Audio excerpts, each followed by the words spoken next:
Well, for more on this, we're joined by Dr. Nigel Fletcher, a political analyst and commentator, joining us live from London. Nigel, many thanks for your time this morning. Much expected from Rishi Sunak's speech, although a lot of it, has to be said, has been leaked potentially over the past few weeks. Yes, I think when Rishi Sunak stands up at lunchtime today or this afternoon and gets to the part of his speech where he announces the scrapping of the northern leg of HS2, I think the audience can pretty much join in on the chorus with that, because there's been speculation for weeks, really, going back for quite some time, talking about this. It was a leak that sort of happened, that they were considering it, and since then there's been constant speculation. So that will be, I think, one of the least surprising conference announcements that we've seen, already causing huge waves within the party and in the wider political sphere. But there will be other announcements that he makes. Some of the briefing overnight seemed to suggest that this was going to be a much more bold conference speech than we might have expected. There have been quite a lot of cabinet ministers making speeches this week, none of them, frankly, really saying very much of interest in terms of new policy, with the exception of Suella Braverman, as you mentioned in your introduction, who, in her usual style, was quite forthright in her views. But the briefing seems to be that the real interest of this conference will be in what Rishi Sunak has to say, and we'll have to see what it is that he comes out with, alongside the things that we already know about.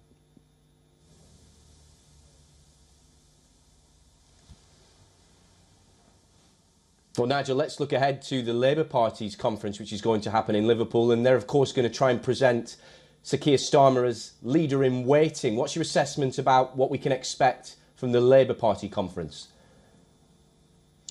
Well, if you look at the opinion polls, that's not a bad forecast, really. I mean, we've seen consistent Labour leads for the last year. When they met at their conference last year, we were in the midst of the very short premiership of Liz Truss. The Conservatives were having a very difficult time during that period after the growth plan, the mini budget. And Labour couldn't really believe their luck. They were quite sort of chipper. This year, I think there's a realisation that they are the front runners to become the government in the next election. And that, in a strange sort of way, imposes a particular discipline on them. It means that the shadow spokespeople have to try and announce policy that is properly costed, that is believable. And they also face a lot more questions from the media about what they're planning to do. So in some ways, I think for the Labour front bench, although they are way ahead in the polls, they expect to have quite an upbeat conference. There is a lot of scrutiny on them. And I think that the question will be, will they be able to sort of seal the deal with the electorate? Do people see Keir Starmer as this Prime Minister in waiting? And actually, what are they promising? Because there's a lot of pressure on them to go further on some of the things that they're planning. Keir Starmer has U-turned on a number of policies over the last year or so, ditching a lot of the things that he promised to his membership. So at the party conference, where you have all of those members turning up to hear the party speak, I think there will be an issue there about whether he's going to come under much more pressure not to drop some more of his programme, or perhaps to revisit some of the decisions that he's made.